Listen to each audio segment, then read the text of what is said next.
Hey guys, Jay here with Word of Advice TV. I've been an HVAC technician for about 7 years, and I figured it's about time I address a commonly asked question. I often get asked, what is the starting pay of an HVAC technician, and what is the average pay of an HVAC technician? And if you're watching this and you're already an HVAC technician, I'm sure all the new guys would really appreciate it. In fact, I think the comment section in this video is going to be more important than the video itself, so it would be really awesome if you could share what HVAC field or what HVAC work you do and what the average pay in that field is, because there are a ton of different HVAC fields and different type of HVAC work that you can do. So if you're an HVAC technician, your input would be really helpful. In fact, I'm sure there's going to be people watching that are on the fence of whether they should join the HVAC trade or not, if they should start going to HVAC school, and maybe your comment is just what they needed to make them make the final decision to actually go into the trade. And of course, HVAC will change their life. And right now is a great time to join the HVAC trade because there's just a shortage on technicians overall. It seems like people that are going to school are more interested in being a nurse, an architect, or an accountant than any of the trades. And I don't know, maybe this was just in Minnesota, in my area. It would be interesting to know if you're an HVAC technician, what's it like in your state, whatever state you're living in, or if you're in a different country, what's it like in your country? Is there a shortage on technicians, or is there an abundance? There's too many of them, not enough work to go around. And by the way, while I'm on this topic, if you're a new HVAC technician, I really advise you to never stop learning, never stop improving, keep improving your skill set, become more valuable, because then you're going to stand a little bit above the rest, above the average, and you're going to have a lot more opportunities to get a lot higher paying jobs. Companies are going to be fighting over you, outbidding each other just so they can pull you over. Okay, so let's get back to the interesting part of HVAC pay. And I'll just share my story with you, my pay story, how it went for me. The first HVAC job I got, I was hired at $12.50 an hour. And my work consisted of doing furnace and AC inspections, cleanups, tune-ups, and sometimes I would be a parts runner.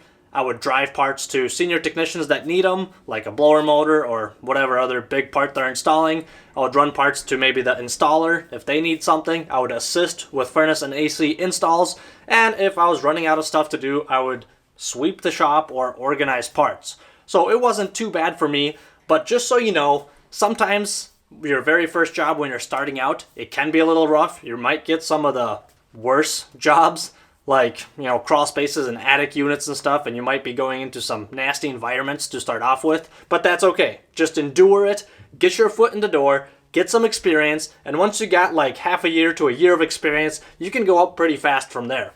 So I started at $12.50. In 3 months, I was bumped up to $15 an hour, and then in another 3 months, up to $17 an hour. And in a year, I was already up to $25 an hour. And in another 3 or 4 years, I was making over $30 an hour. And this included me changing companies as well. And at this point, my pay basically goes up every year or two by like $1 or $2, depending on how much training I get, how much more valuable my skill set becomes, or if I switch company and my pay increases that way.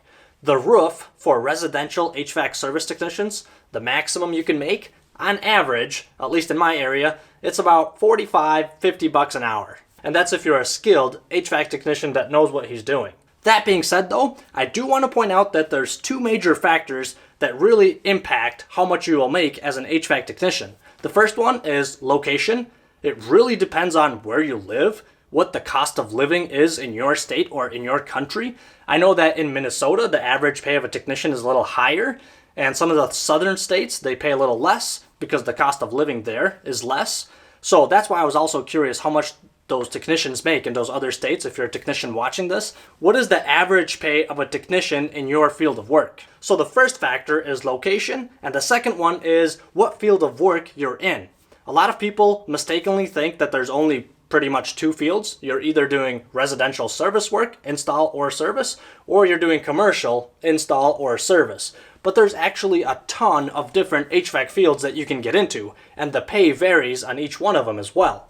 There's pneumatics, there's steam fitters, you can be into building maintenance, you can do refrigeration, specialize in refrigeration, in chillers, you can be in ammonia, low voltage controls, you could be a sheet metal worker. I have a friend that's in the commercial side of the business, and he does pneumatic controls. He specializes in that, and he makes $80 an hour. So he's making a lot of money. I think commercial guys, their peak, if they're specializing in something, they could get up to $100 an hour easy.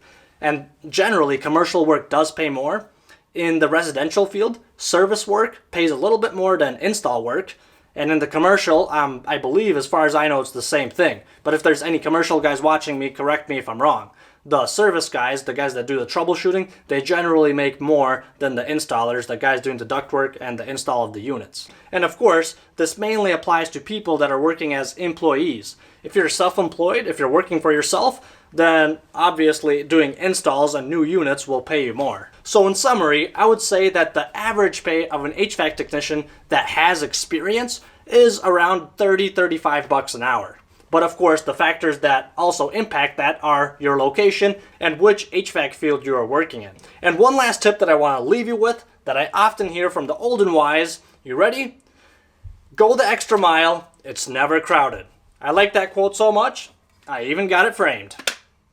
If you want to earn above average pay, you have to do above average work, which means you have to keep studying, you have to keep bettering your skills, watch videos, read articles, books, go to trainings if they're offered, and not necessarily just HVAC trainings. You can go to sales trainings, how to communicate with people, business trainings, just so you can increase your overall skill set. And with the increased skill set, your pay will follow closely. So make an extra effort, go the extra mile, become excellent at what you do. Leave a comment in the comment section with your insight. Don't forget to mash the like button on the way out, and I'll see you next time. And if you're still here and not in the comment section below, let me give you a warning about the year 2020.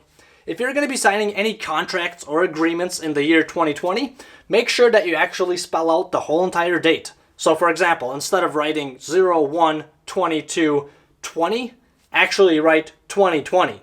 Because if you're unfortunate enough to run into a scammer, after you leave, they can alter that contract by writing 2019 or 18 to alter it to an earlier date. And that would be bad news for you. So be careful with that. And also, I'm selling a TV for $1, $1, but it only works on high volume. It's a deal you can't turn down.